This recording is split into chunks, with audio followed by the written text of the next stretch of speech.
नमस्कार। दिन भर की बड़ी खबरों में आपका स्वागत है। मैं हूं अंशिता श्रीवास्तव। इस बुलेटिन में बात होगी ओलंपिक में भारत को मिली बड़ी सफलता की, बीएसपी के हिंदुत्व प्लान की, जानेंगे यूपी में सपा से गठबंधन पर ओवैसी ने क्या रखी शर्त और टीएमसी कांग्रेस गठबंधन से क्यों लग रहा है बीजेपी को डर। बात करेंगे पेगासस मामले में बीजेपी सांसद क्यों अपनी ही सरकार पर उठा रहे हैं सवाल, और बुलेटिन के आखिर में बात मनमोहन सिंह की सरकार को सलाह की। लेकिन तमाम बड़ी खबरों से पहले एक नजर सुर्खियों पर। छात्रों का इंतजार हुआ खत्म। आईसीएसई आईएससी ने किए बोर्ड परीक्षाओं के नतीजे घोषित। 10वीं में 99.98%, जबकि 12वीं में 99.76% छात्र हुए पास। कोरोना संक्रमण के चलते नहीं हो पाई थी परीक्षाएं।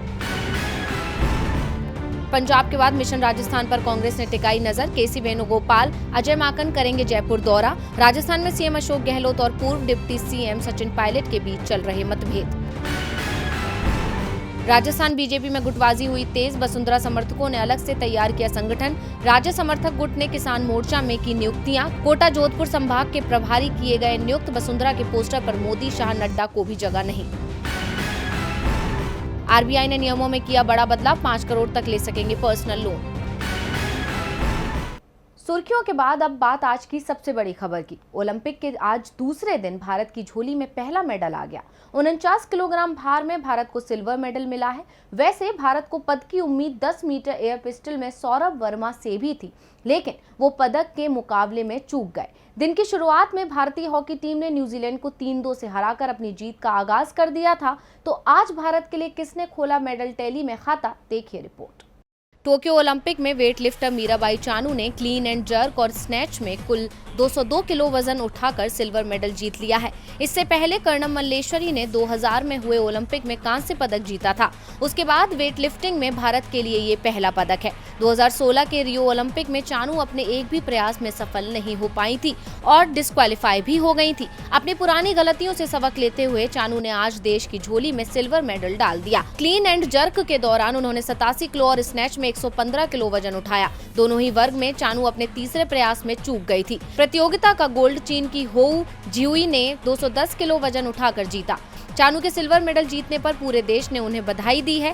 राष्ट्रपति रामनाथ कोविंद ने ट्वीट करते हुए लिखा, भारोत्तोलन में रजत पदक जीतकर टोक्यो ओलंपिक 2020 में भारत के लिए पदक तालिका शुरू करने के लिए मीराबाई चानू को हार्दिक बधाई। पीएम मोदी ने कहा, भारत मीराबाई चानू के शानदार प्रदर्शन से उत्साहित है। भारोत्तोलन में रजत पदक जीतने के लिए उन्हें बधाई। उनकी सफलता हर भारतीय को प्रेरित करती है। सोनिया गांधी ने भी चानू को पदक जीतने पर बधाई दी है। चानू को बधाई देने वाले में तमाम राजनीतिक दलों के नेता और खिलाड़ी भी शामिल हैं। मीराबाई चानू ने टोक्यो ओलंपिक में भारत के लिए पहला पदक जीतकर इतिहास रच दिया। वो पहली महिला वेटलिफ्टर हैं जिन्होंने देश के लिए ओलंपिक में सिल्वर मेडल जीता है। वैसे उनके निशाने पर गोल्ड था, जिससे वो चूक गई। मीराबाई भले ही गोल्ड से चूक गई हो, लेकिन बीएसपी प्रमुख मायावती इस बार कोई चूक करने को तैयार नहीं है। उनकी नजरें अभी से 6 महीने बाद होने वाले विधानसभा चुनावों पर हैं। इसके लिए बीएसपी ने अब हिंदुत्व की राह पकड़ ली है। तो क्या है बीएसपी का प्लान, देखिए रिपोर्ट। उत्तर प्रदेश में होने वाले विधानसभा चुनाव को लेकर सपा कांग्रेस के बाद बहुजन समाज पार्टी भी अब सॉफ्ट हिंदुत्व की राह में चलने की कोशिश में लगी है। राजनीतिक पंडितों की माने तो जिस प्रकार से बसपा ने अयोध्या से ब्राह्मण सम्मेलन प्रबुद्ध वर्ग संगोष्ठी की शुरुआत की है, वो इस बात का संकेत है कि आने वाले समय में बसपा भी सॉफ्ट हिंदुत्व की लाइन को पकड़कर चलने जा रही है। बता दें कि वर्ष 2007 में बसपा ने ब्राह्मणों के साथ सोशल इंजीनियरिंग करके सत्ता पाई थी। ठीक उसी तर्ज पर इस बार भी कवायद शुरू कर दी गई है। बसपा की विचार गोष्ठी के जरिए ब्राह्मणों को साधने की कोशिश तेज कर दी गई है। अयोध्या में हुए सम्मेलन में बसपा ने ब्राह्मणों के जरिए हिंदुओं को रिझाने की कोई कसर नहीं छोड़ी है। मंच पर गेरुआ वस्त्रधारी साधु, शंख घड़ियाल बजाते वैदिक मंत्र वाले पंडित, मंच पर परशुराम के साथ जय श्री राम के नारे और इसके साथ इसी तरह के सम्मेलन अन्य धार्मिक स्थलों पर करने की बात कहे हिंदुओं पर डोरे डालने का खूब प्रयास किया गया। साथ ही ब्राह्मणों के लिए सांत्वना कार्ड खेलते हुए सपा और बीजेपी दोनों पर ही ब्राह्मणों को नजरअंदाज करने के आरोप लगाए। बसपा नेता व पूर्व मंत्री नकुल दुबे ने बताया कि सतीश मिश्रा ने ऐलान किया है कि 2017 और उससे पहले के भी जिन लोगों को अनावश्यक और अवैधानिक रूप से फंसाया जा रहा है, अगर वह हमारे पास आते हैं तो उनकी निःशुल्क मदद की जाएगी। हालांकि विश्व हिंदू परिषद के प्रांत प्रचार प्रमुख अनुराग कहते हैं कि कांग्रेस सपा बसपा अगर मंदिर मंदिर जा रहे हैं तो यह अच्छी बात है। भगवान इन सभी लोगों को सद्बुद्धि दे रहा है। सनातन परंपरा को तो सभी को स्वीकार करना ही पड़ेगा। यूपी में बीएसपी हिंदुत्व की राह पर जाती दिख रही है, तो दूसरी ओर भागीदारी संकल्प मोर्चा के साथ चुनाव मैदान में उतरने की तैयारी कर रहे एआईएमआईएम ने एसपी के सामने गठबंधन को लेकर अलग ही शर्त रख दी है, जिसे अखिलेश मानेंगे तभी हो सकता है यूपी में भागीदारी संकल्प मोर्चा का एसपी से गठबंधन। देखिए ये रिपोर्ट। उत्तर प्रदेश में विधानसभा चुनावों को लेकर राजनीतिक सरगर्मी तेज हो गई है। इसी बीच सपा से एआईएमआईएम से गठबंधन की खबरें सामने आ रही हैं, लेकिन एआईएमआईएम ने मुस्लिम कार्ड खेल दिया है। एआईएमआईएम पार्टी के प्रदेश अध्यक्ष शौकत अली ने कहा कि सपा यूपी में गैर बीजेपी सरकार बनाने पर समर्थन देने वाले मोर्चे में से किसी एक मुस्लिम चेहरे को डिप्टी सीएम बनाती है तो उनकी पार्टी और मोर्चे का समाजवादी पार्टी का गठबंधन हो सकता है। प्रदेश अध्यक्ष ने सपा से मुस्लिम चेहरे को डिप्टी सीएम बनाने की मांग रखी है, तो वही शौकत अली ने कांग्रेस और आप से गठबंधन को साफ मना कर दिया है। बताते चले कि बीते साल असदुद्दीन ओवैसी पहली बार यूपी के दौरे पर 12 जनवरी 2021 को आजमगढ़ पहुंचे थे। इस दौरान उन्होंने सपा सरकार में यूपी न आने देने को लेकर जमकर निशाना साधा था। ओवैसी पहले ही ओम प्रकाश राजभर की भागीदारी मोर्चे के साथ गठबंधन कर चुके हैं। ओवैसी से राजभर की कई मुलाकातें हो चुकी हैं। ओवैसी ऐलान कर चुके हैं कि उनकी पार्टी भागीदारी संकल्प मोर्चा के साथ है और मोर्चे के साथ ही यूपी विधानसभा का चुनाव लड़ेंगे। यूपी विधानसभा चुनावों को लेकर गठबंधन बनाने का खेल चल रहा है। सभी पार्टियां मजबूत गठबंधन तैयार कर बीजेपी से सत्ता छीनने की कोशिश में हैं। गठबंधन की कोशिशें दिल्ली में भी हो रही हैं। टीएमसी प्रमुख ममता बनर्जी कल दिल्ली पहुंच रही हैं, जहां उनकी सोनिया गांधी से भी मुलाकात होनी है, जिसे लेकर अभी से ही बीजेपी परेशान दिखाई दे रही है। तो ममता सोनिया की मुलाकात से क्यों परेशान है बीजेपी, देखिए रिपोर्ट। राजनीति में कब कौन किसका दोस्त बन जाए कुछ कहा नहीं जा सकता। दशकों पहले हाथ का साथ छोड़ अपनी अलग पार्टी बनाकर चुनाव में ताल ठोकने वाली ममता बनर्जी के साथ अब कांग्रेस दुश्मनी भुलाकर दोस्ती करना चाहती है, जिसके संकेत पार्टी लंबे वक्त से दे रही है। और अब तो नेताओं के बयान भी इस ओर इशारा कर रहे हैं कि कांग्रेस और तृणमूल कांग्रेस साथ आ सकते हैं।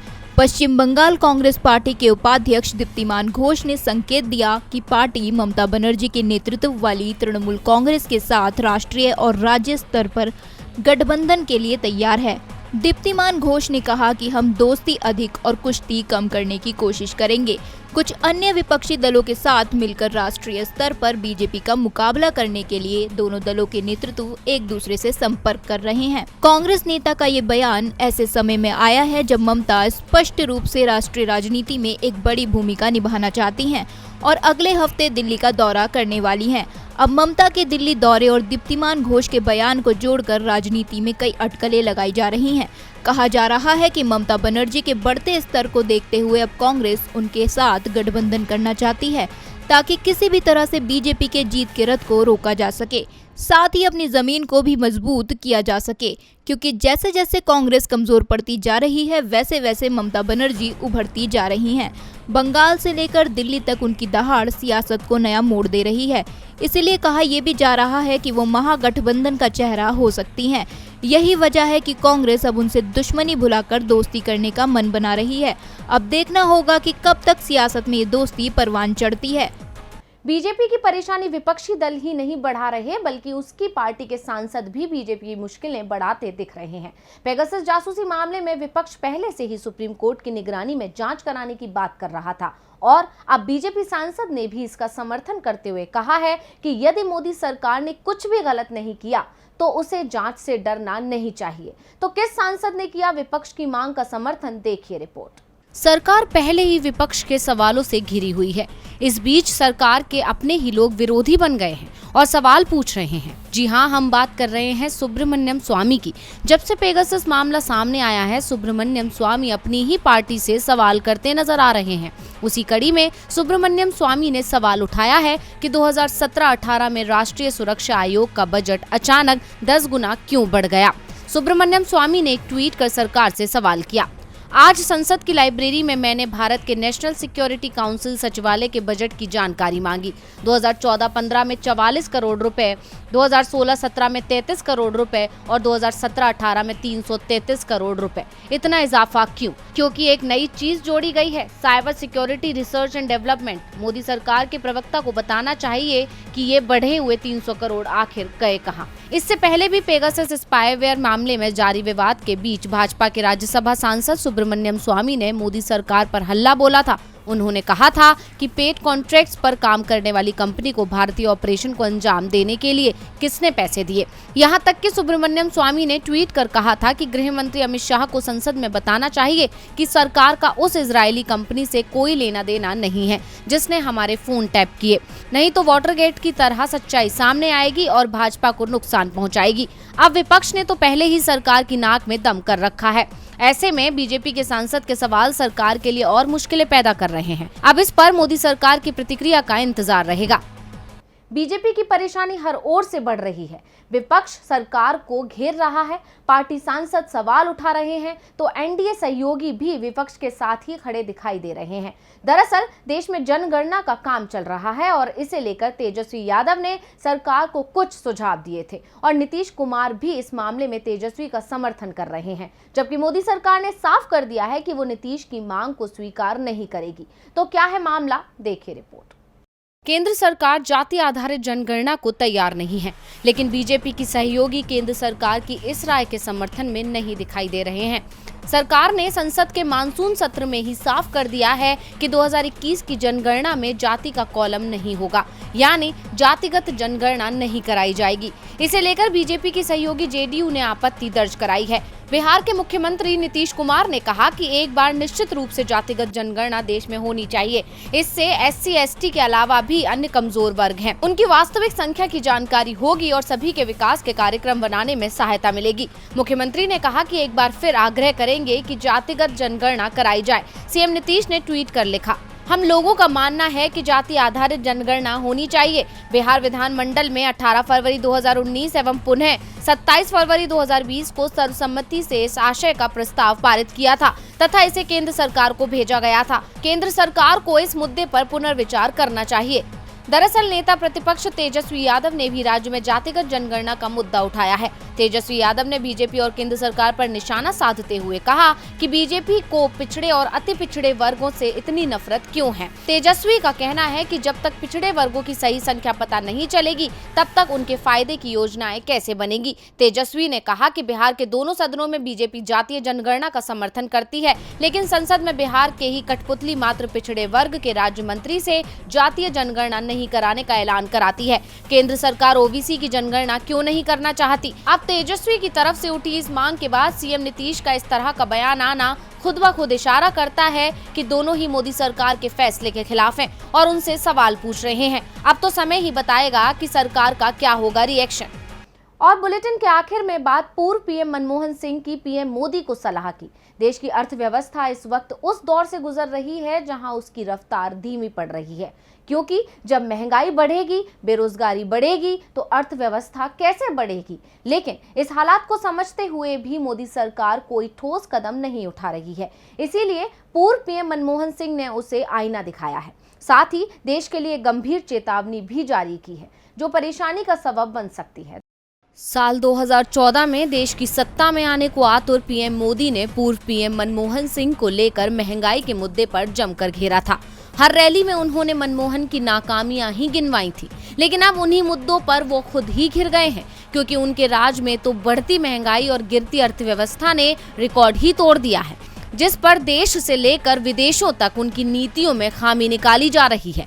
पूर्व पीएम मनमोहन सिंह ने भी भारत की स्थिति को लेकर चिंता जताई है। साथ ही कांग्रेस और बीजेपी सरकार की तुलना कर पीएम मोदी को हकीकत का आईना दिखाया। उन्होंने कहा कि 1991 में 30 साल पहले कांग्रेस पार्टी ने भारत की अर्थव्यवस्था के महत्वपूर्ण सुधारों की शुरुआत की थी और देश की आर्थिक नीति के लिए एक नया मार्ग प्रशस्त किया था।